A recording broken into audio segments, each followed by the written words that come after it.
கிளி தரவாங்கன்ற ஒரு சின்ன தீவுக்கு போகிறோம். அது தேங்க்யூ போர்டிங் பிளேஸு அதான் போட்டு கப்பல் சேனை வந்து துணியில் போட்டுருக்காங்க. ஆச்சுரா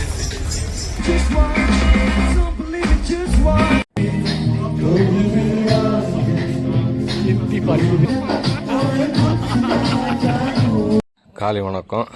ஆமட்ன்ற ஊர் பாலியில் இருக்குது, ஈஸ்டர்ன் சைடில் இருக்குது. இங்கேருந்து வந்து கிளி தரவாங்கன்ற ஒரு சின்ன தீவுக்கு போகிறோம். அது மொத்த சர்க்கம்ஸ்டன்ஸே 7 கிலோமீட்டர் தான். அப்படி சுற்றி வந்தோம்னா 7 கிலோமீட்டர் தான். அந்த ஊருக்கு ரொம்ப வித்தியாசமான ஒரு தீவு.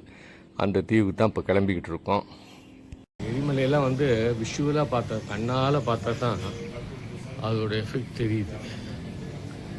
நம்ம எரிமலை பக்கத்தில் இருக்க முடியும், எரிமலைக்கு மேலே. ஆமாம், காஃபி பவுடர் அதுதான். அண்ணன் பிரேக்ஃபாஸ்ட் எடுத்து கொண்டாந்து வச்சுட்டாரு.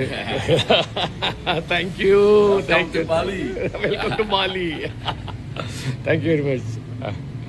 காம்ப்ளிமெண்ட்ரி பிரேக்ஃபாஸ்ட்டு பழம் பூரி, அது தோசை மாதிரி இருக்குல்ல, அது என்னன்னே தெரியல.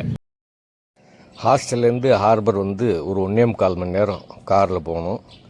அப்புறம் அங்கேருந்து ஒரு சின்ன ஸ்பீடு போட்டு, அந்த ஸ்பீடு போட்டில் மேற்கொண்டு ஒரு 3 மணி நேரம் பிரயாணம்.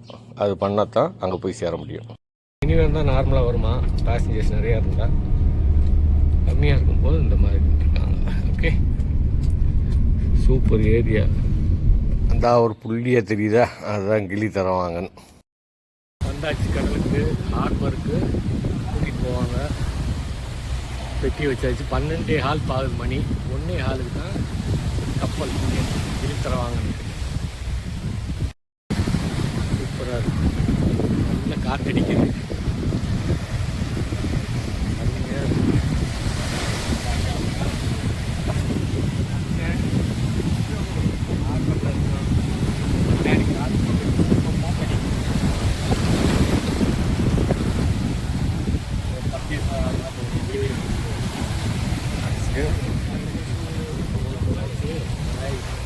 Good, yeah?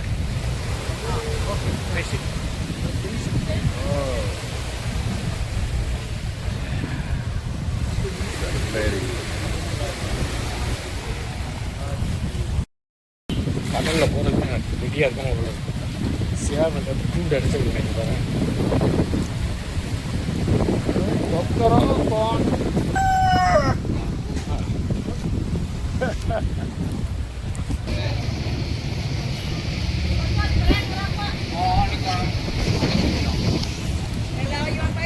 வந்தாச்சு போர்டிங் பிளேஸு அதான் போட்டு கப்பல்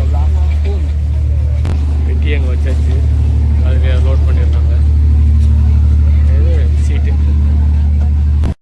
சரி, ஜன்னல் ஓரத்தில் உட்காந்துட்டேன். எல்லாம் பஸ்ஸில் நிற்கிறாங்க வெளியில். கப்பல் கிளம்பியாச்சு. லோவர் டெக்கில் தான் உட்காந்துருக்கோம். அப்பர் டெக்கில் ஒரு டைப்பாக இருக்கும்.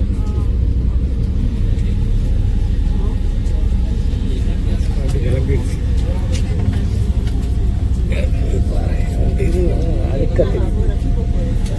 கப்பல் ஏறி போயாச்சு. அதேதான். ஆனால் 3:30 மணிக்கு தான் போய் சேரணும்னு போட்டிருக்கோம். மணி இப்போ தான் 1:15 ஆகுது. எவ்வளோ நேரம் ஆகுன்னு தெரியல. சூப்பராக இருக்குது. மொபைலில் இருக்கும்போது கடல் தான். அது ஒரு கலராக இருக்குது, மொபைலில் ஒரு கலராக இருக்குது.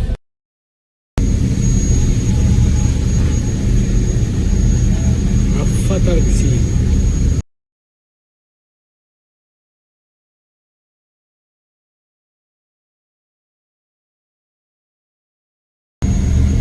அது ரொம்ப ரஃப்பான சி.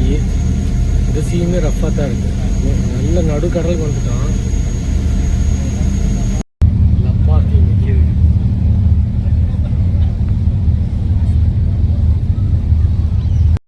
இன்னொரு தீவு. இந்த தீவு பேர் வந்து கிளி ஏறு. நம்ம இங்கே இறங்க போகிறதில்ல. அடுத்த தீவு தான் கிளி தரவாங்கல். அங்கே தான் நம்ம இறங்கணும்.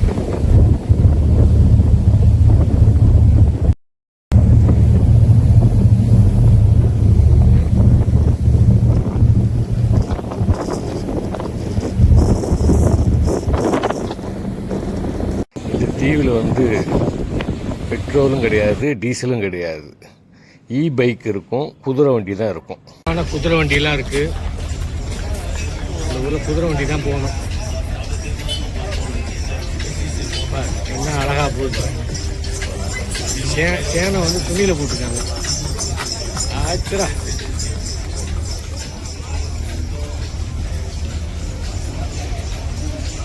நான் பை வாக் தான் போக போகிறேன். 500 மீட்ரு. குதிரை வண்டியிலையும் போகலாம். எனக்கு பக்கம் தான், பை வாக்கே போயிடலாம். இந்த தீவு கல்ச்சர் இதுதான்.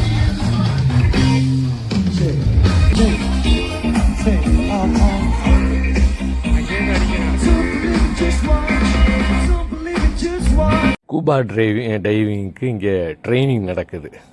பின்னாடி சிலிண்டரை கட்டிக்கிட்டு கடலில் குதிச்சா அது பேர் ஸ்கூபா டைவிங்கு. சாதாரணமாக குதிச்சா ஸ்னார்க்லிங், அவ்வளோதான் வித்தியாசம். இல்லை, அப்படியே கரையிலேருந்தே அப்படியே போயிட்டு பொங்கி தண்ணிக்குள்ளே போய் பார்த்துக்க வேண்டியதுதான். அதை போகிறாங்கல்ல, ஸ்னார்க்லிங் நம்ம பண்ண ஸ்னார்க்லிங் வேறு, இவங்க பண்ணுற ஸ்னார்க்லிங் வேறு.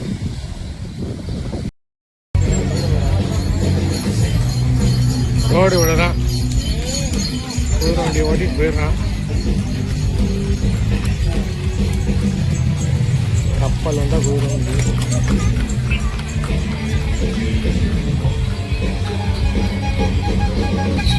பப்பாம் பப்பாம்னு அடிச்சு போயிட்டே இருக்கான். இங்கே ட்ரைனிங் அப்படியே. ஸ்விம்மிங் பூல் ஆமாம், தலைகளை டைவடி. மார்க்கெட் எல்லாம் ரெடிமேடாக பண்ணி வச்சுருக்கேன்.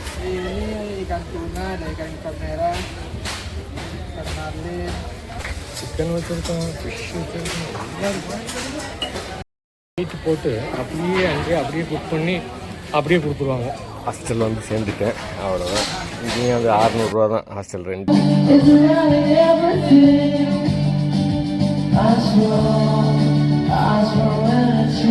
ராத்திரியில் கரோக்கி பாடுறாங்க.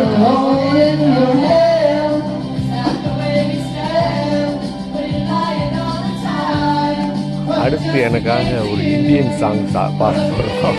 இந்தியன் சாங் பாட போகிறோம்ப்பா. ஹிந்தி சாங்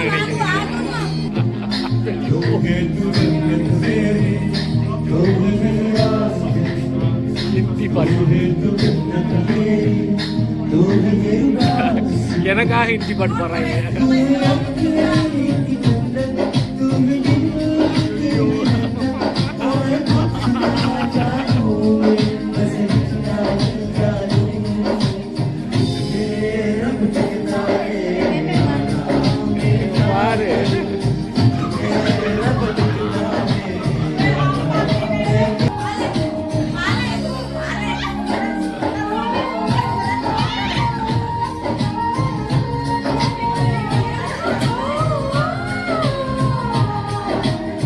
இவன் லண்டன்காரி, அவன் இந்தோனேஷியனு. இவங்கெல்லாம் இந்தோனேஷியன்ஸு. ஹிந்தி பாட்டுக்கு டான்ஸ் ஆடுறாங்க. ஊரே தெரியாத கிளி தருவாங்கன்றது ரொம்ப சின்ன ஒரு ஹைலைட்.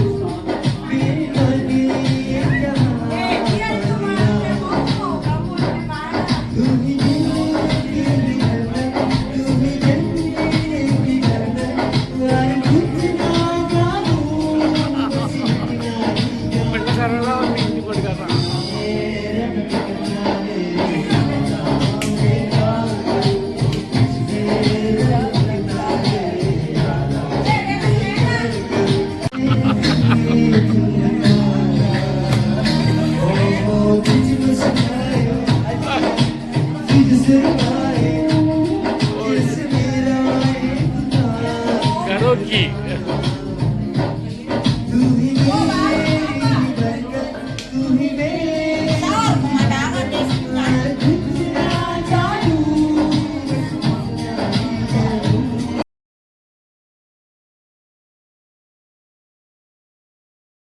பிரேக்ஃபாஸ்ட்டு எங்கே கிளி தரவாங்க.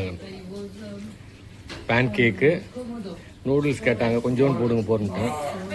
ஆலவலி கிழங்கு, சோளம், வாழைப்பழம் 2. இதுதான் மார்னிங் பிரேக்.